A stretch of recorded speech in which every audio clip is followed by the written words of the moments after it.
What is up, guys? Rick Cacus here, and today, with the arrival of the first faction rally in Destiny 2, a lot of players, especially new Destiny players, are asking the question, which faction should I choose? Well, that's what this video is aiming to find out. There won't be a definitive answer at the end. I won't be saying the best faction is Dead Orbit, but rather, I'm going to try to provide you guys with as much information on these factions as possible, looking at what each faction is all about in terms of their lore and background, looking at what weapons and armor are being offered by these faction vendors, and also looking at how prizing works and how the first prizes are being divvied out, so that you guys can take that information and make the best choice for you. And so, let's get started by talking about what these factions are all about. What does each faction stand for? Well, let's start with Dead Orbit. The members of Dead Orbit seek to escape Earth entirely to avoid the inevitable, as they feel, return of the darkness. They seek salvation in the stars rather than the last city or Earth at all. Dead Orbit puts an emphasis on finding Golden Age technology in vaults and shipyards and so on to aid in this goal of escape. Interestingly, Dead Orbit does have a fleet of spaceships that it reluctantly lets the Vanguard use from time to time for defense, but it's an unknown size. Dead Orbit could have a massive fleet waiting to journey to somewhere else.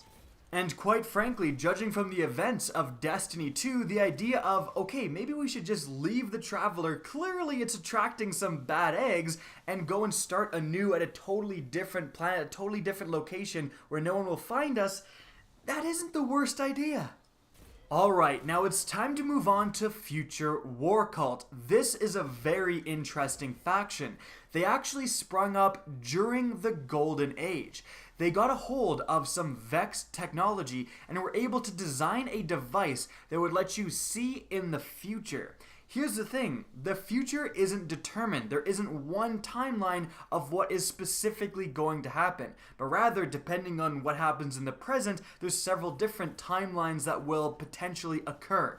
This device lets you see those multiple different timelines, and this is kind of the origin of Future War Cult. In fact, they treat this device that they were able to rebuild after the fall of the Golden Age, and it's rumored that this device is somewhere in the tower. That's now a little bit muddy with the Cabal invasion, but in any event, they treat this device as their god, essentially.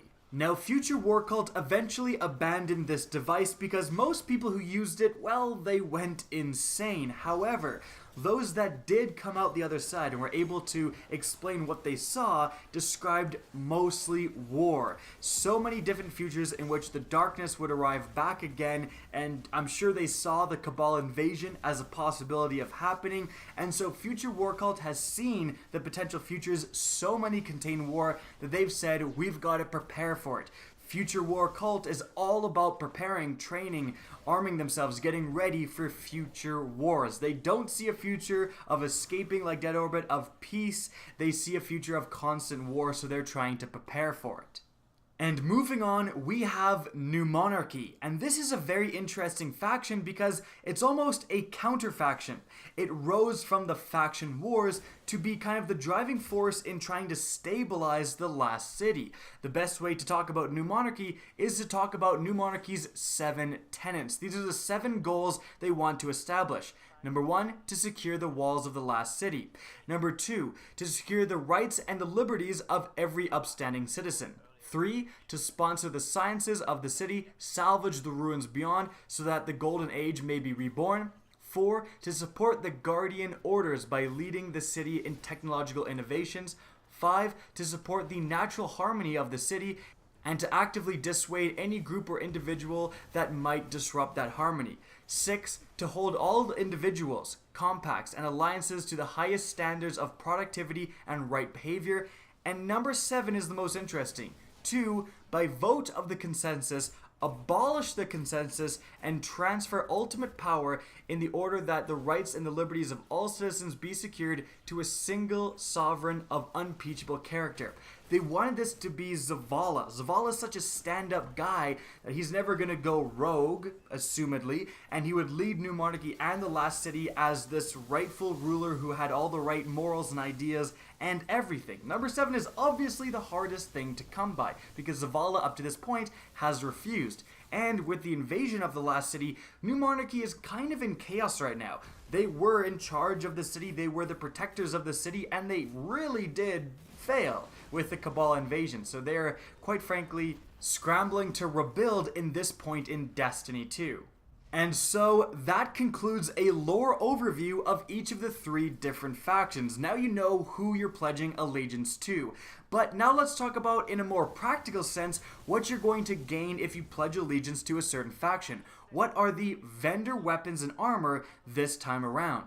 Well, we actually know the armor on offer. So let's start with Dead Orbit's armor. As you can see, it's being sold, or I should say given out, by the Dead Orbit vendor for leveling up Dead Orbit or whatever faction you're aligned to, and there's a different set for each of the 3 different classes. Here they all are in action.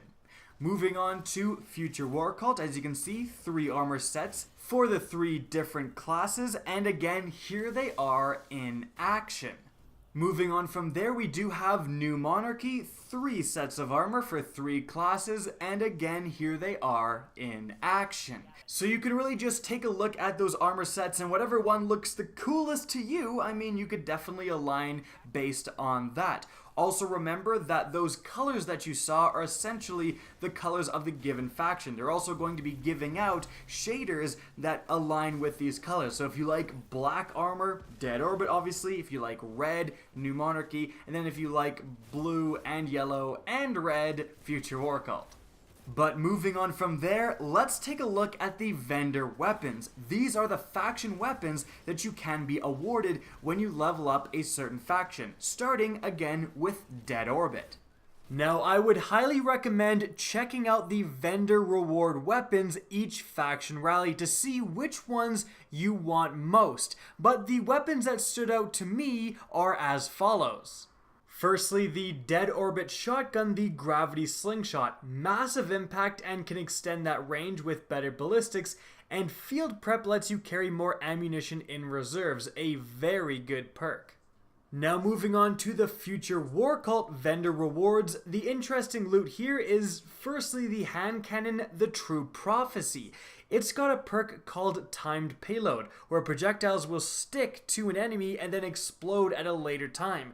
That is really interesting. We've also got the auto rifle, The Number, a 450 rounds per minute auto rifle, which are very good right now with the perk High Impact Reserves. The bottom half of the magazine does more damage. Really interesting gun there.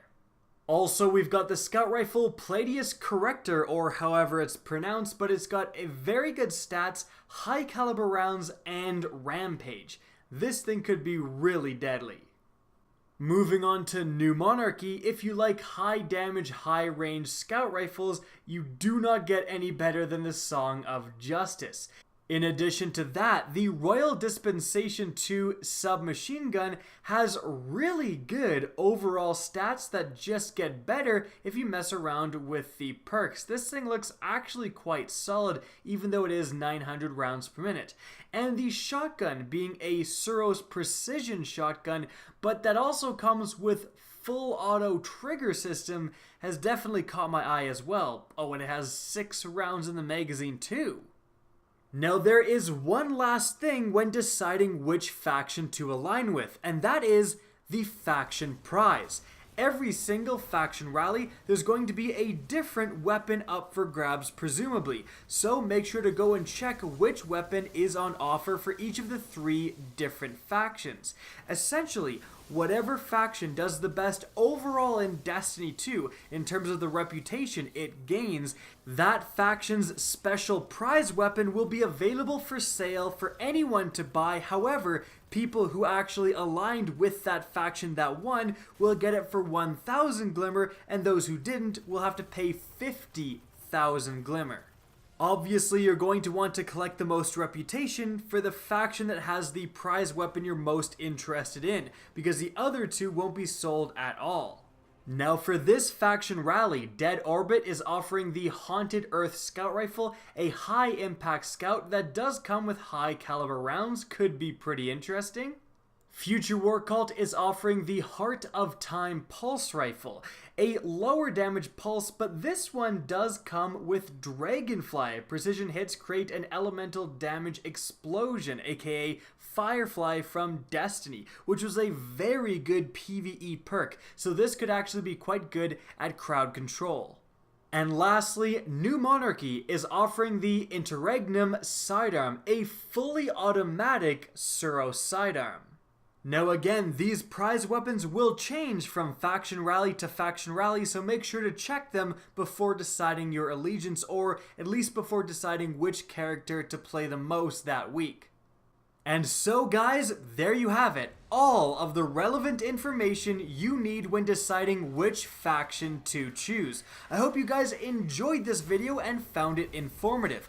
If you did, please remember to help me out by simply rating and especially sharing this video. Those who do are the true MVPs. Thank you guys so much. Now, if you guys want to see more Destiny 2 content similar to this, don't be afraid to slap that subscribe button. And if you guys want to get in touch with me and keep up to date with the latest channel activity, the best way is to follow me on Twitter at RickCacus. That's linked in the description down below, as is my Twitch channel, which you can also follow. Again, I hope you enjoyed the video, and as always, have a good day.